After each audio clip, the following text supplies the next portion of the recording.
క్రైస్తవులందరికీ రోమీయులకు రాసిన పత్రిక 8వ అధ్యాయము 28వ వచనంలో దేవుని వాక్యం ఈ విధంగా సెలవిస్తూ ఉంది. దేవుని ప్రేమించిన వారికి అనగా ఆయన సంకల్పం చొప్పున పిలువబడిన వారికి మేలు కలుగుటకై సమస్తమును సమకూడి జరుగుచున్నవని ఎరుగుదుము అని దేవుని వాక్యం సెలవిస్తుంది. ఎన్ని కష్టాలు వచ్చినా, శ్రమలు వచ్చినా, ఇబ్బందులు వచ్చినా ప్రతి ఒక్కటి మేలు కలగడానికి సమస్తము సమకూడి జరుగుచున్నవి. యేసేపు జీవితంలో కూడా అన్నలు ద్వేషించారు, అన్నలు యేసేపును అమ్మివేశారు.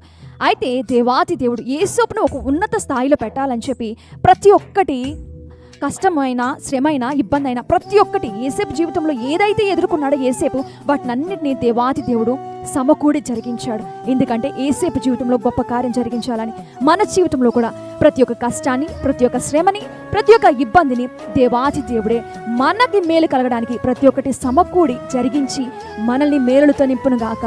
ఆమేన్.